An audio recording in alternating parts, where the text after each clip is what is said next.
This is the Simpit. I'm your host, Sean Cole, but the real star of today's show is the flagship Thrustmaster wheel, the TGT. The TGT was built specifically for, branded for, and has special features made for GT Sport on the PS4. The TGT is PC and PS4 compatible, and it is by far the most expensive wheel that Thrustmaster has ever produced. Now, it does have some parts in common with the other T model bases, but with its added features, it comes in at a more expensive price point.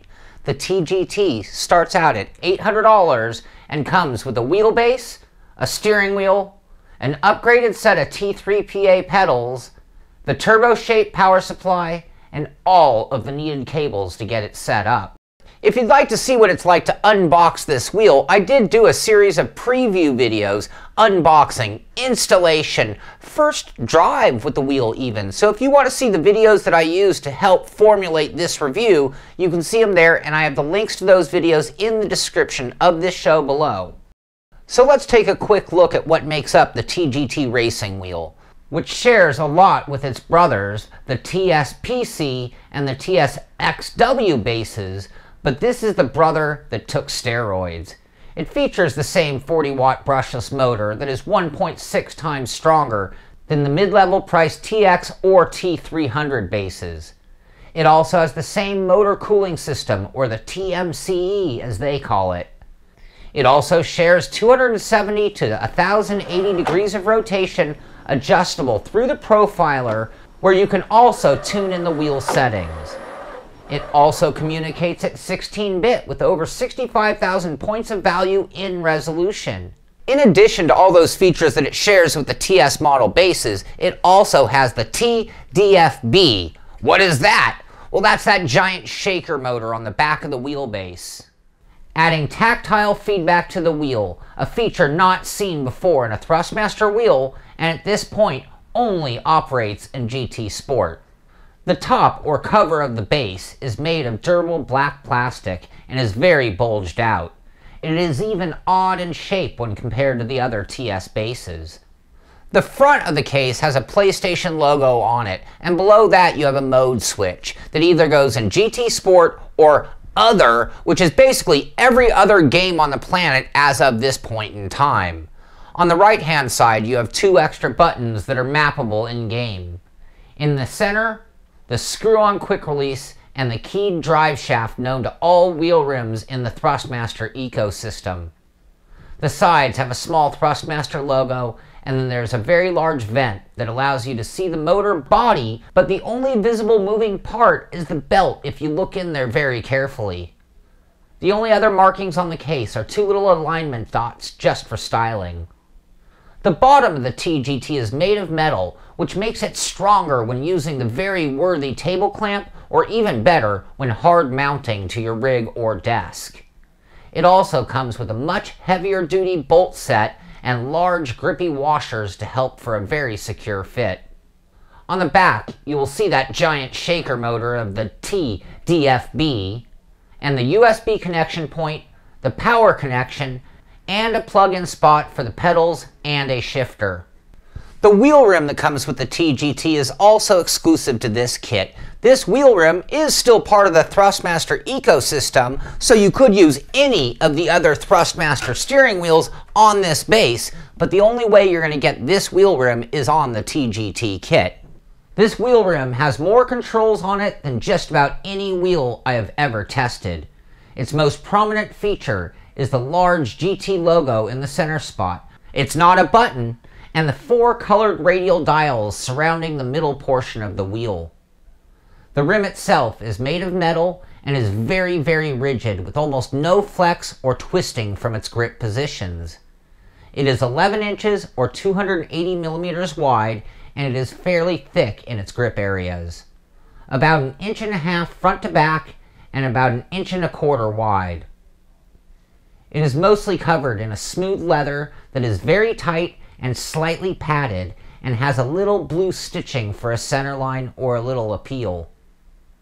On the bottom is a plastic accent that gives it more of a modern looking GT wheel look about it. Those four radial dials each turn left and right, with an indent for each turn of the dial. They also depress like a button with a very solid click. There are also 4 main buttons that are flat and rather large. They are marked for the PS4 with L2, R2, SH, and OP printed on them. In addition to that, there is a normal directional pad from a PS4 controller along with the typical diamond layout of triangle, circle, X, and square, and a PS4 button on the bottom. And if that was not enough for you, there are also 2 mini joysticks, and don't forget about the paddle shifters themselves. And I defy you to find a situation where that many buttons isn't going to be enough buttons on your steering wheel for any sim. Now the paddle shifters are black and made of metal and are squarish in their shape and measured about 3 inches or 8 centimeters long and sit about 1 3/8 inches or 3.3 centimeters back of the wheel's rim. The back cover is made of black plastic, and in the center, the all too familiar screw-on mount for the rim. In the center of that, the plug-in that connects when screwed onto the center shaft of the base. The pedals that come with the TGT go by the title T3P GT, and they are very similar to the T3PA pedals. They share the same overall layout and dimensions. However, the T3P GT come with metal arms and pedal faces. The faces are adjustable up and down and can also be moved left and right slightly, except for the brake, which only adjusts up and down. The pedal set uses springs for resistance and a potentiometer for measuring, and the kit comes with a conical brake mod. Over the years, I've learned that this conical brake mod helps these pedals out quite a bit, so I installed mine before I even used them the very first time. Now the gas and the clutch are very light to the touch, and pretty much the same with the brake being a little bit more resistance. The entire base is made of that durable black plastic and is a pretty large amount of space, plenty for any size feet while operating the pedals or at rest. On the bottom are the permanent mounting holes along with rubber gripping feet for flat surfaces. In my situation, I hard mounted all of this to my R-Seat RS1, which was pre-drilled for Thrustmaster products, and any worthy rig should be as well. Beyond that, I used the settings that I got from David Greco, so I'm using 75% overall, 100 constant, 100 periodic, 100 spring, 0 damper, and then I allow the game to control the center spring. And those settings should work for just about any game or sim that you're going to try, but that is where you can make fine adjustments to get it exactly the way you want it to feel. Now when doing a review of a wheel, I go through tons of numbers and stats and I tell you all the fine details, but it really does come down to how does it handle on track? How does it work when driving a sim? Now on the PC, I'm going to be testing with like iRacing, Assetto Corsa, Project Cars, R-Factor, all the typical ones. But this wheel is also specially built for Gran Turismo or GT Sport, so I'm going to be doing a lot of driving on the PS4 as well. Starting off with the PC, I found the wheel to be nearly identical to the other TS bases, with the biggest difference being the wheel rim itself. The wheel rim on the TGT is smaller than the TS-XW, but still full-sized, including full-size thickness in your hands. The leather is a little slippery when compared to the suede-covered wheels, but is still soft in your hands and feels real, not like plastic or rubber, and it's not going to get that hardened, waxy look like a suede wheel. The button layout is one of the best ever, giving you access to so many buttons without removing a hand from the wheel. The PlayStation buttons feel nice for a PS4 type controller, but not as nice as racing buttons. However, the radial dials feel awesome.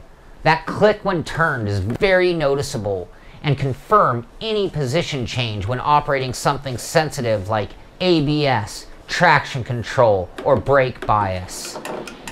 These dial buttons feel very high-end. The paddle shifters operate smoothly with enough pressure to prevent accidental shifting, but are light enough to use only one finger. When driving, I did find this wheel rim to be a pleasure to use. It was easy to map controls in a logical way, and I had enough functions within reach to have everything I needed. However, its smaller size, despite being full size, still felt small compared to the newer wheels that I've been testing. The force feedback in the TGT is overall very nice. Again, its strength is stronger than a T300 or TX model and exactly the same as the other TS bases. And along with the other TS bases comes that very slight, notchy feel to the wheel when turning. This is mostly felt when the wheel is just resting, but it can also be felt when driving if you concentrate on just that one thing, not concentrating on the force feedback effects. When powered, that notchiness is minimized and covered up by the resistance of the force feedback. The wheel is still very smooth turning wheel and feels quick in its reactions when swerving back and forth. As the speed increases, the wheel stays smooth when you are going straight, but you do still feel the dips and bumps of the road under your tires. And with the slightest hint of turning, you are met with resistance.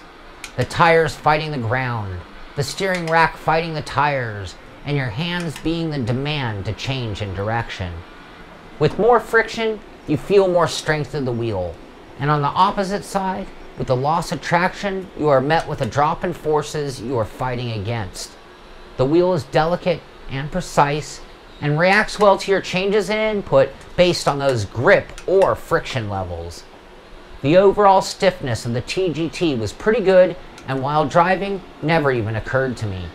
However, if I test flex it, I can feel a little bit of movement, and it all happens at the connector. Just a hint of play or wiggle, but nothing major. The wheel's force feedback was very natural, and between the smoothness and the predictability of the wheel, I was turning consistent laps within minutes. Now, in order to test out the TDFB, or the shaker motor on the back of this wheelbase, I was going to have to use GT Sport in the PS4. I was also going to have to switch that mode switch over to the GT Sport position, and then from that moment on, it should be plug and play. It saw my wheel, it mapped my controls, and it enabled the shaker automatically. When driving, the TGT offers some of the best force feedback that you're going to feel on the PS4 or in GT Sport, and the shaker really adds to the sim. As you go down the road, you feel a hint of rumble from the wheel that would normally be idle while going straight.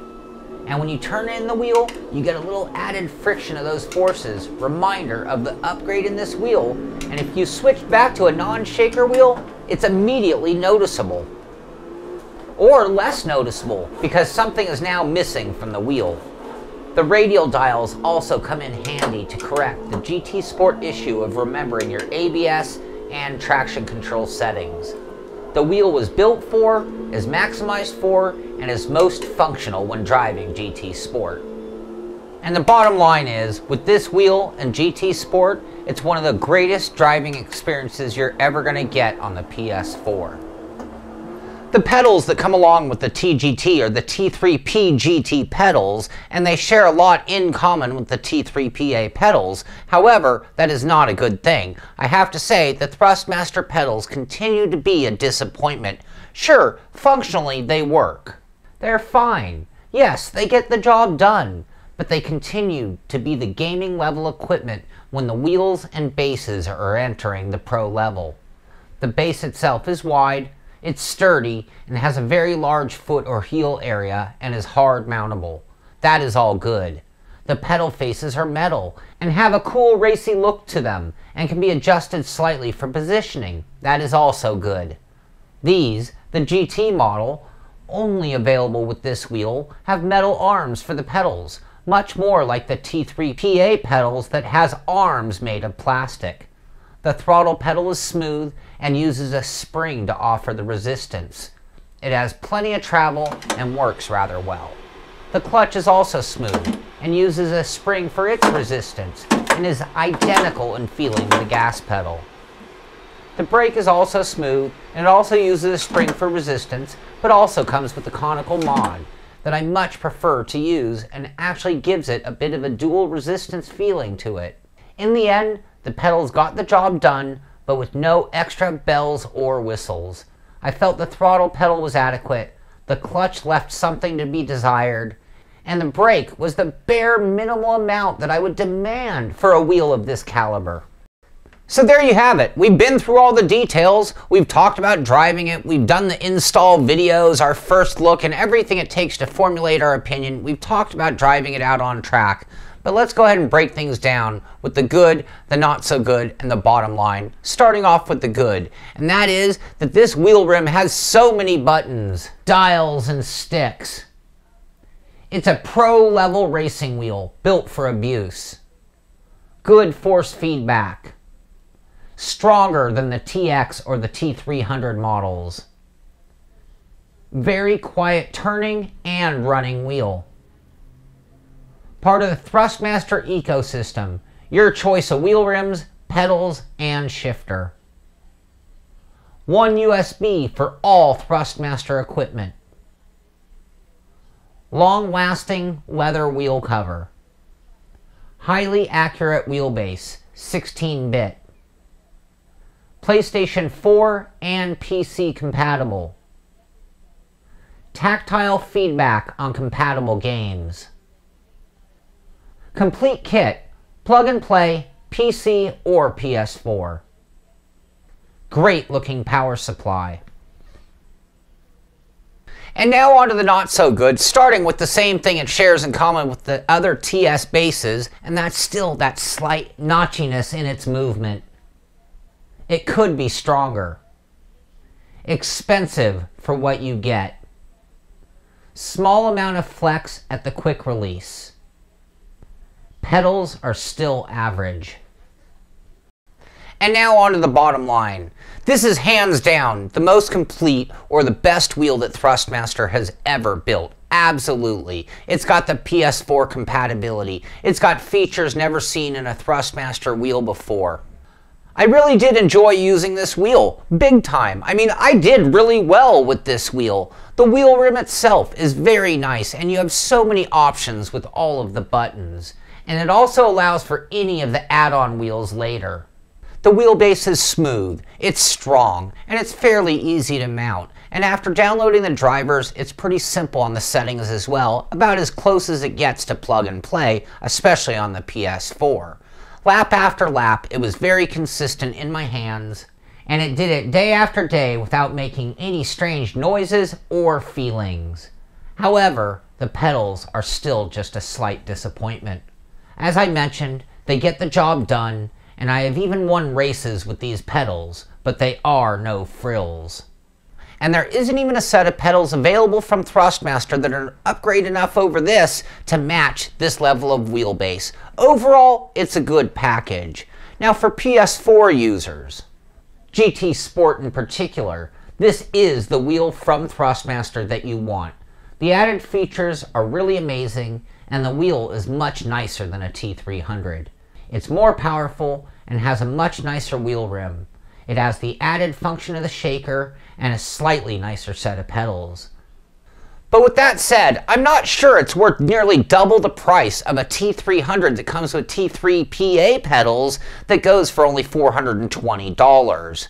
Now for PC users, there's a few reasons you're going to want this wheel. Number one, you're also looking for that PS4 compatibility. And you really only have a couple of choices from Thrustmaster, this or the T300. And number two, the wheel rim itself. This is a very unique wheel rim. It only comes on the TGT. It's highly functional, and it works with just about any kind of car that you want to drive it with. Now, if you're a PC-only user, you're really going to have to take into consideration the TSPC, which goes for only $469. And then you could buy an extra wheel rim or a different set of pedals and still come in at about the same price point. Now with that said, I really did enjoy driving on this racing wheel. It is an exceptional wheel and the best thing that Thrustmaster's ever made. I mean, luckily you do have other options. You've got the T300 if you're looking for PS4 compatibility. You've got the other TS bases if you're looking for just PC type usage. But if you're looking for the best of the best and you're running GT Sport, this is the wheel to have. So I hope I've answered all the questions that you might have about the TGT racing wheel from Thrustmaster. If not, check out those other videos. They might answer some of your other questions that I didn't cover during this review, but hopefully we got everything you want to know taken care of between all of those videos. This is the Simpit. I'm Sean Cole, and I'll see you on the track.